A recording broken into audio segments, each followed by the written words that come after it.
कि गीता ज्ञान दाता कहता है मेरी भक्ति भी अनुत्तम है, क्योंकि गीता जी अध्याय के 5 में कहा कि अर्जुन तेरे और मेरे बहुत जन्म हो चुके, तू नहीं जानता मैं जानता हूं। और गीता जी अध्याय नंबर 8 के श्लोक 16 में लिखा है कि ब्रह्मलोक तक ये सब लोग पुनर्वर्ती में है, सभी जन्म मृत्यु में आते हैं, और यहाँ का अंतिम भगवान ये ब्रह्मलोक में रहता है। और गीता जी हमारे बताती है कि तो नाशवान है, तो ये पूर्ण परमात्मा और पूर्ण मोक्षदायक नहीं है। इसलिए ये पूरी यानी ये अनुत्तम है, क्योंकि जहां जन्म और मृत्यु 84 लाख योनियां ये 92 है, तो उत्तम कहाँ हुआ वो? ठीक है, स्वर्ग समय से ज्यादा भी हो जाए अन्य देवताओं की पूजा तुलना में, लेकिन है तो फिर भी जन्म और मृत्यु, फिर 84 लाख योनियों में जाना ही पड़ता है। इसलिए कहा कि गीता जी अध्याय नंबर 18 के श्लोक नंबर 62 में कहा कि अर्जुन तू सर्वभाव से उस परमेश्वर की शरण में जा। ये देखिए पवित्र गीता जी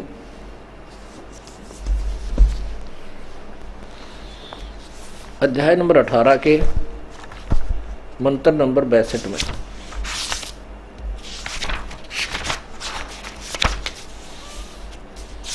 ये देखिए अध्याय नंबर 18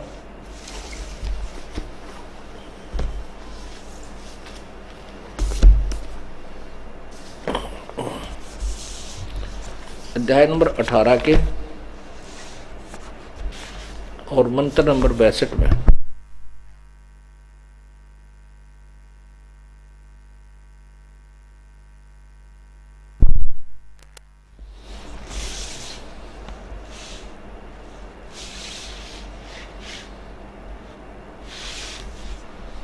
हे भारत, सब प्रकार से उस परमेश्वर की शरण में जा, उस परमात्मा की कृपा से ही तू परम शांति और सनातन परम धाम को प्राप्त होगा। गीता जी अध्याय नंबर 15 के और श्लोक नंबर 4 में कहा है,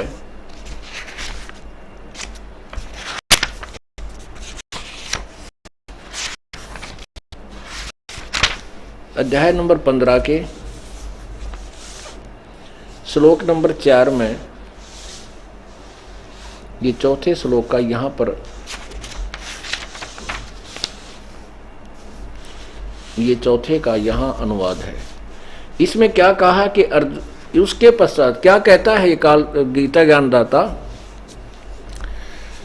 गीता जी अध्याय नंबर 15 के मंत्र 1 में तत्वदर्शी संत की पहचान बता दी। फिर बताया है कि वो उस तत्व ज्ञान के द्वारा इस अज्ञान रूपी गुत्थी को सुलझा कर, यानी उस तत्व ज्ञान रूपी शस्त्र से इसको काट कर अज्ञान के वन को, उसके बाद यानी तत्व ज्ञान को समझकर उसके पश्चात उस परमात्मा के उस परम पद की खोज करनी चाहिए, जहां जाने के बाद फिर कभी मृत्यु नहीं होती, कभी लौटकर संसार में नहीं आते। और जिस परमेश्वर ने सारे ब्रह्मांडों का विस्तार किया है, जिसने सब ब्रह्मांडों की रचना की है। और गीता ज्ञानदाता कहता मैं भी उसी की शरण हूं। तो गीता ज्ञानदाता का जो 7वें अध्याय के 18वां श्लोक में यह कहना कि अनुत्तम का अर्थ अति उत्तम करना, कि सबसे उत्तम मेरी साधना है, तो ये बिल्कुल गलत है। यदि ये सर्वश्रेष्ठ है तो ये और भगवान के विषय में किस लिए कहा गीता में? गीता ज्ञानदाता अनुवाद करता इस चीज से परिचित नहीं थे, इसलिए उन्होंने सोचा कि भगवान अपने से उत्तम किसको कह सकता है, अपने आप को अनुत्तम कैसे कह सकता है? इसी का नाम देवता होते हैं, झूठ नहीं बोलते। ये जो अपने सतर्क, जैसे कोई डीसी ने पूछा कि क्या तू प्रधानमंत्री है, वो ने कहा नहीं मैं डिप्टी कमिश्नर हूं, प्रधानमंत्री वो और सुप्रीम पावर है, ये गलत नहीं कह सकते। तो इसी प्रकार अब देखिएगा ये अध्याय नंबर 15 का ये चौथा श्लोक है। उसके पश्चात उस परम पद रूप परमेश्वर को भली भांति खोजना चाहिए, जिसमें गए हुए पुरुष यानी साधक फिर लौटकर संसार में नहीं आते, और जिस परमेश्वर से इस पुरातन संसार वृक्ष की प्रवृत्ति विस्तार को प्राप्त हुई है, और उसी आदि पुरुष नारायण के मैं शरण हूं। इस प्रकार दृढ़ निश्चय करके उस परमेश्वर का मन और निधि से निधि ध्यान करना चाहिए। अब स्पष्ट हुआ कि गीता ज्ञान दाता गीता ज्ञान दाता से और कोई शक्तिशाली प्रभु है और श्रेष्ठ प्रभु है। गीता जी अध्याय नंबर 15 के श्लोक नंबर 16 में दो भगवान बताए हैं, क्षर पुरुष यानी ये ब्रह्म और अक्षर पुरुष ये परब्रह्म।